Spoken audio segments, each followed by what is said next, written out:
What's going on, guys? It's Joe here with Bountiful Gardens, Hillsboro. We hope your Halloween was free of tricks and full of treats. And to keep those sweets coming, boy, do we have some plant candy for you. We may be in November, but the ground is still ripe for planting. So there's no need to fear when you plant this time of year. And like I've said before, fall is the best time for planting.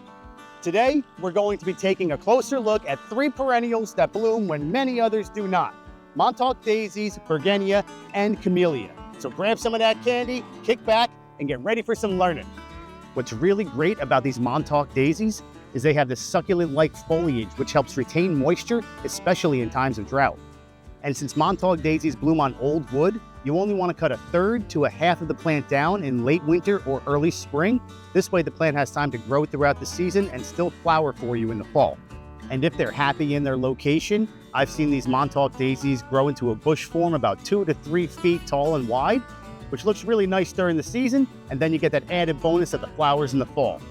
Montauk Daisies are a beautiful late season blooming perennial, starting to bloom around August, going all the way to October and sometimes even into November.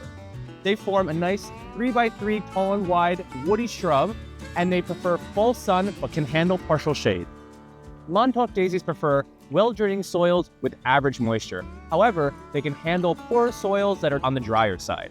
They also attract a variety of different insects, including honeybees, bumblebees, butterflies, and other beneficial insects like hoverflies. Montauk Daisies are a gorgeous late season bloom, with their flowers representing simplicity and renewal. They work great as a mid-layer plant since they do lose their lower leaves in the late season, so planting lower perennials right in front and taller perennials behind is a great way to create a structured look in your garden. My favorite way to see these planted is actually nestled between larger boulders, which will hide that lower foliage bareness, but show off those beautiful blooms overhead. Montauk Daisies are a sun-loving perennial who get their name from Montauk, New York, where they were naturalized. They are drought-tolerant and deer-resistant, and their blooms can even withstand frost, which makes them wonderful for our late-season pollinators. So if you're looking for that late season splash of classic white flowers, find a spot in your garden for some Montauk Daisies. Up next is an early spring bloomer with fragrant flowers and lush, squeaky leaves. Let's dive into Bergenia. Bergenia is a very versatile plant in your garden. It can actually handle most soils, although it does prefer rich, well-draining organic soil if possible, and actually can become pretty drought tolerant once established. And although Bergenia does really well in dappled sunlight or partial sun, it could actually handle full sun up to almost full shade. Bergenia does really well when it's paired with other late-season pops of color like forest grass, hostas, ferns, and toad lilies. Bergenia is an amazing evergreen flowering perennial that we have at Bountiful Gardens. It starts blooming as early as March, going into May. They get this beautiful bronze maroon foliage going into the fall and throughout the winter, and keep this color even into next spring. They get about 6 to 12 inches tall and about 12 to 18 inches wide. This fragrant flower, smelling similar to honey, comes in shades of whites, pinks, and reds. And due to that beautiful scent, it attracts a variety of honeybees, bumblebees, moths, butterflies, and even hummingbirds. Not only is it a prized perennial for its fall foliage and flowers, Bergenia has also been used for centuries medicinally. It was commonly either chewed or steeped in a tea to relieve stomach ailments and kidney problems. And in Tibet, they would chew up the leaves into a paste and apply it to the skin, almost like a natural sunscreen. Whether you're enjoying your plant medicinally or visually, Bergenia is perfect in almost any perennial garden. Bergenia are a shade to sun-loving perennial that tolerates poor soil conditions but not consistently wet soils.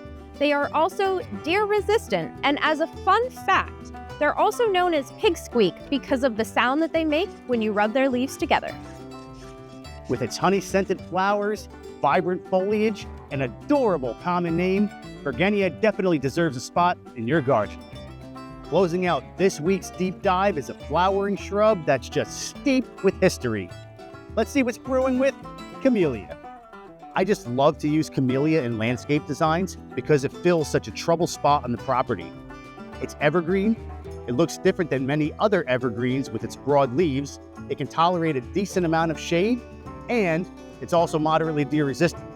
And not only does it look different than many other evergreens, it can flower from the fall, with some varieties flowering all the way through the winter time.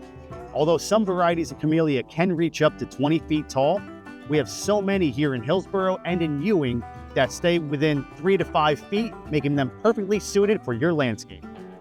Camellias are an exquisite evergreen shrub, having these beautiful flowers coming in ranges of reds, pinks, whites, and purples. They have a slight florally sweet scent to them, and they bloom in October through December or February through May, depending on the cultivar. They get about 6 to 20 feet tall and about 5 to 10 feet wide. As you can see around me, what makes camellias more amazing is that they support a variety of different insects, including honeybees, bumblebees, skipper moths, and even other beneficial insects like hoverflies. But in addition to being deer-resistant, camellias prefer partial sunlight, but depending on the cultivar, they can handle full shade or full sunlight. Now here's the tea. Literally, camellia is also known as tea bush, with the Camellia sinensis being the most commonly used plant for tea production in the world. That means that white tea, green tea, black tea, oolong, all comes from this one incredible plant. But not only is it great for tea, the entire plant is edible as well, with the flowers being the most prized. They have a flavor similar to a magnolia flower. If you've ever tried one of those, it's similar to ginger with a slight floral sweetness to it. Works best chopped up and sprinkled over salads or desserts. The first ever written record of camellias was in 2737 BC. And as the story goes, a few camellia leaves fell into a man's hot cup of water, and that is what is known as the birth of tea. Camellias can live to be 200 years old, although there is the oldest living one, which was planted in 1347 at a monastery in China. Now that's old. So if you're looking for a long-lived, bright-blooming shrub with a storied history, look no further than camellia. So now that you know a little bit more about Montauk Daisies, Bergenia, and Camellia, it's time for you to find that perfect spot for them in your landscape. And we've got the best selection of all these beauties right here at Bountiful Gardens. So thanks again for joining us on yet another one of our deep dives. If you like what you're seeing, make sure you like this video, leave us a comment down below, let us know which plants you'd like to see next, and subscribe to our channel so you don't miss any of this amazing content. Thanks again, we'll see you next time.